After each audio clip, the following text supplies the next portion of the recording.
Você sabe como é feita a doação de corpos para pesquisa e ensino? Sabe quais os processos para a doação? E que tipo de corpo pode ser doado e quais tipos de corpos não podem? Qual a importância de estudos dos cadáveres humanos em diversos cursos da área de saúde? Vamos conversar mais sobre esses temas no vídeo de hoje. Eu sou o Jordan, biólogo e mestre em ecologia de biomas tropicais. Sejam muito bem-vindos ao canal Eterna Busca.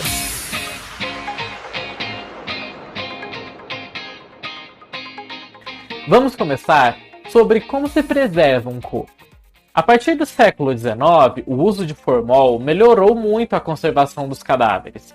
Essa substância, ao ser injetada nos cadáveres, forma ligações químicas muito fortes, o que detém os processos de autodestruição celular e a atividade das bactérias que decompõem os nossos organismos depois da morte.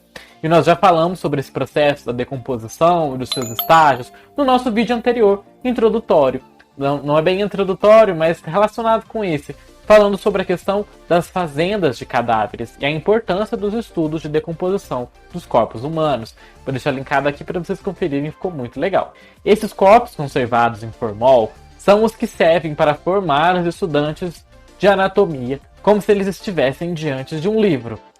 Como com eles aprendem que nenhum corpo é igual ao outro e que inclusive o braço direito de uma pessoa é muito diferente do braço esquerdo.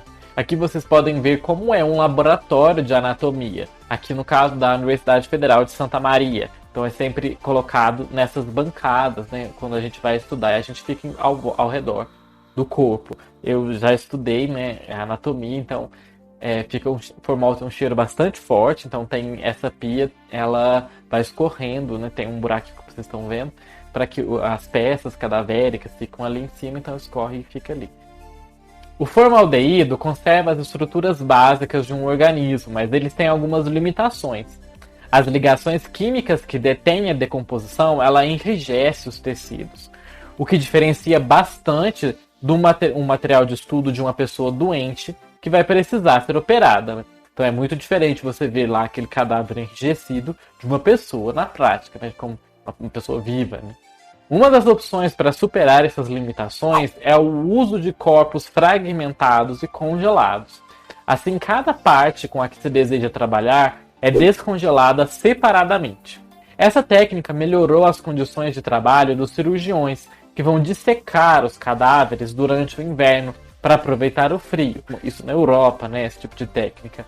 Mas a decomposição do organismo ela continua sendo rápida, e as partes que vão sendo descongeladas não podem ser utilizadas mais de uma vez para essa técnica cirúrgica.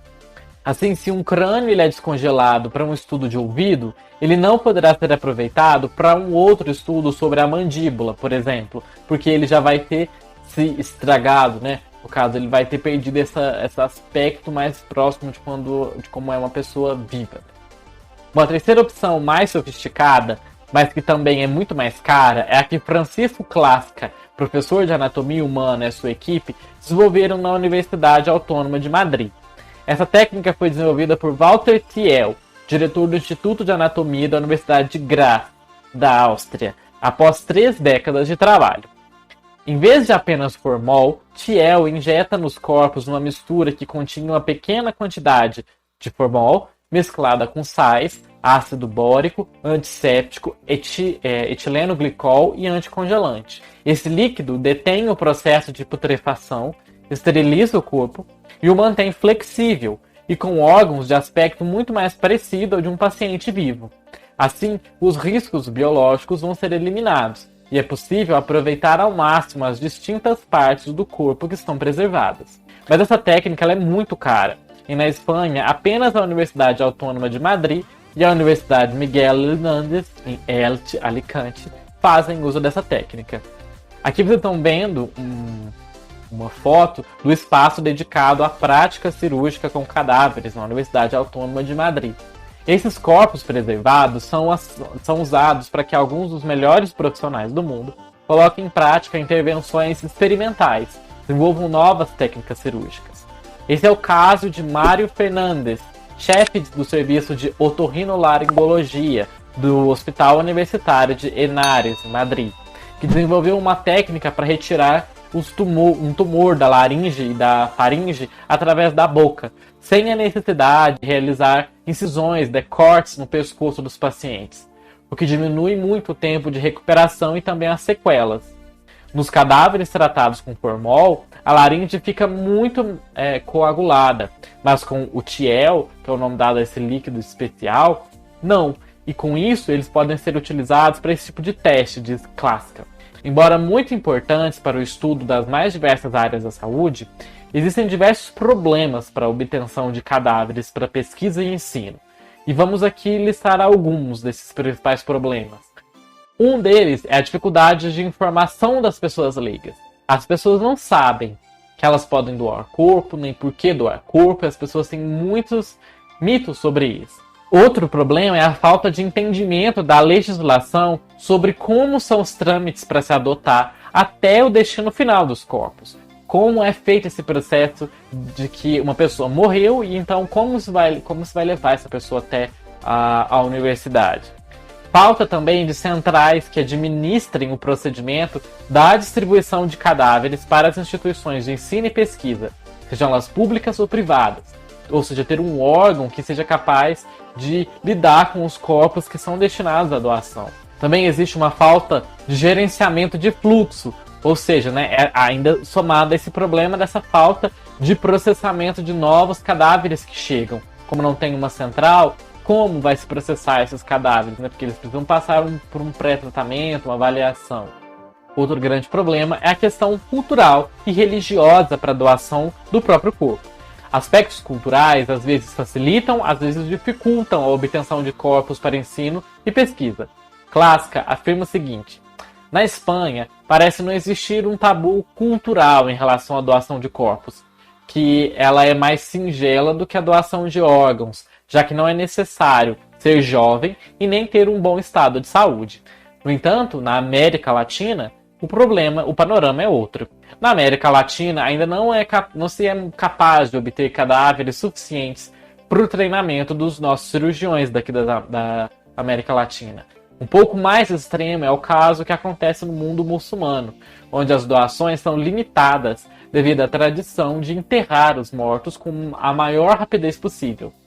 E há também somada a proibição, segundo algumas interpretações da religião, de se dissecar cadáveres. Isso obriga esses cirurgiões a viajar até a Europa e a outras regiões para poder estudar os cadáveres.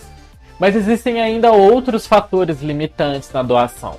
Como, por exemplo, existe uma diminuição no número de cadáveres não reclamados, que são os cadáveres de pessoas que não são identificadas, que durante muito tempo as principais fontes de cadáveres para pesquisa e ensino eram de pessoas não identificadas. Existe também uma falta de tradição e de oferta de cadáveres para estudo em algumas faculdades. Essas faculdades elas não aceitam receberem esses cadáveres, então aquelas cidades ao redor não têm essa tradição nem conhecimento que poderiam fazer isso. Existe também essa falta, como nós já comentamos, da Rede Nacional de Serviços de Verificação de Óbito e Esclarecimento de Causa-Mortes, que é muito importante para a regulamentação das doações de cadáveres. A alta demanda por parte de empresas de pesquisa médica, também das indústrias que fabricam aparatos cirúrgicos, além dos programas universitários de medicina, fez surgir um mercado curioso nos Estados Unidos, o de cadáveres. Nesses setores, todos os setores citados precisam de corpos para o trabalho com órgãos e tecidos humanos e continuarem desenvolvendo as suas pesquisas e novas abordagens. Antigamente, a fonte desse recurso eram doações em vida de pessoas que manifestavam o desejo de terem os seus corpos contribuindo com a ciência após a morte. Mas só isso não dá conta de toda essa demanda. Com a oportunidade de negócio, surgiram empresas que se dedicaram à comercialização de tecidos humanos ou corpos. Após recolherem o corpo doado, eles o colocam em um frigorífero. E ele passa por uma série de exames de sangue, HIV, hepatite, tuberculose, e uma avaliação física para ver as suas condições e que parte dele é possível vender. Há muitas opções. Pode-se vender o corpo inteiro ou algum membro específico. Às vezes, o pedido é de um corpo que tenha certa idade e que não tenha passado por operações cirúrgicas, por exemplo, explica Schrebs. A partir desse pedido que a empresa faz, um plano é feito para determinar o que será extraído daquele corpo. Os preços das partes do corpo variam muito. Uma cabeça congelada custa cerca de $500, um pé $200, um torso entre $1.500 a $1.800, um joelho cerca de $300 e uma mão $125. Garland Sheaves, gerente da empresa da área Research for Life, diz que um corpo completo pode ser vendido por em torno de $2.000 a $3.000. Nos Estados Unidos, é ilegal vender partes do corpo, mas essas empresas encontraram uma maneira de fazer o negócio de forma legal. Elas não estão cobrando pelo corpo, e sim pelo serviço de fornecer o corpo, porque elas precisam passar por todo esse tratamento e processamento. Então, o que essas empresas estão vendendo é o seu processo, né? O seu serviço. As partes do cadáver que sobram são queimadas e as cinzas são entregues à família do morto. Segundo um documentário produzido pela BBC sobre o tema, muitas famílias optam por doar o corpo para evitar os custos da cremação, que podem alcançar $2.000. E quais são as situações em que não é possível doar um corpo? Uma das situações em que não é possível doar um corpo é quando o cadáver vem de uma morte violenta ou suspeita. Os corpos humanos estudados nas universidades podem ter vindos de doações voluntárias ou provirem do Instituto Geral de Perícias, na condição de um cadáver não reclamado, né, que é quando eles não foram procurados ou identificados por nenhum parente ou responsável legal. No entanto, os cadáveres de morte provocada por um mecanismo violento ou suspeito, assim como o suicídio, não podem ser destinados a estudo, visto que há necessidade de esclarecer as circunstâncias em que se deu esse fato. A universidade não poderá aceitar também doação de corpos de indivíduos com doenças infecto-contagiosas. Fica claro, né? Porque é um risco às pessoas que vão trabalhar com aquele corpo. Porque nas aulas estão se mexendo, estão se trabalhando diretamente com o corpo. Pode haver um funeral antes de o corpo ser levado para a instituição de ensino. Em caso de um corpo doado, o funeral sempre pode ser feito antes. E é uma decisão familiar. E os custos desse velório também vão ser arcados pela família e não pela universidade. Quando se trata de um cadáver que é não reclamado, que é não identificado ou procurado por seus responsáveis, o corpo fica congelado no IML durante cerca de um mês até a documentação esteja concluída e ele possa ser destinado a uma instituição de ensino. Você também pode doar apenas parte de um corpo.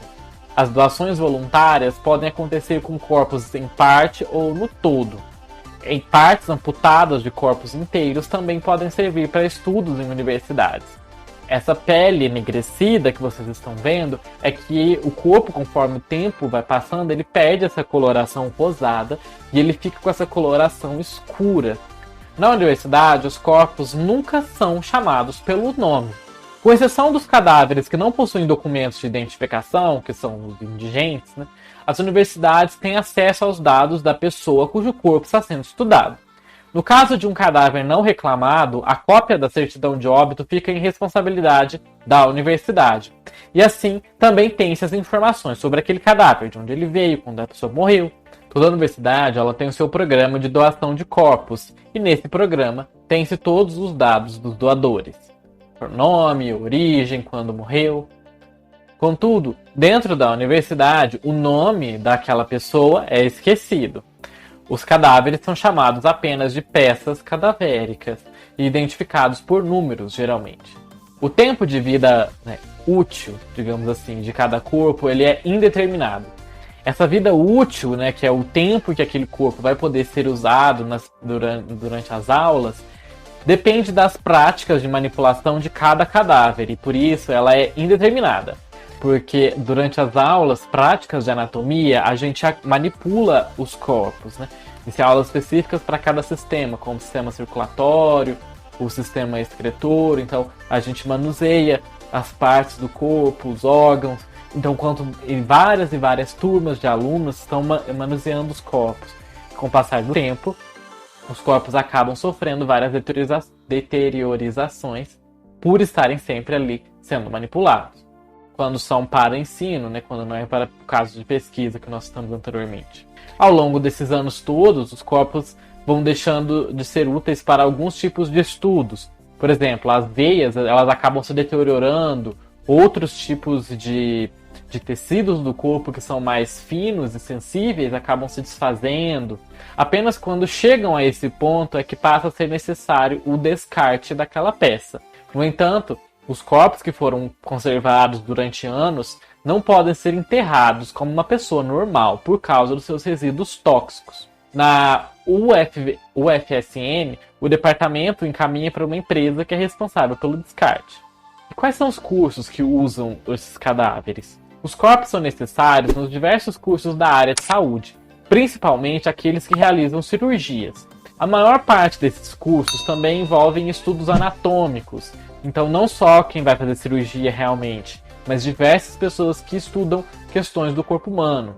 E os alunos que vão se beneficiar da utilização dos corpos reais durante as suas aulas vão ser os alunos de medicina, de enfermagem, odontologia, educação física, psicologia, fisioterapia, fonoaudiologia, farmácia, biologia, entre outros. Os familiares vão ter acesso ao corpo? Não vão ter. O acesso é permitido apenas aos alunos, professores e técnicos do laboratório do Departamento de Anatomia. Nenhuma pessoa pode entrar no laboratório sem autorização, que não seja aluno. E como doar um corpo? Os procedimentos para a doação do corpo, para que ele seja oficializado, é feito de modo mais simples do que se imagina, segundo a doutora Mina Duarte Barros, chefe do Departamento de Morfologia da Faculdade de Ciências Médicas da Santa Casa de São Paulo.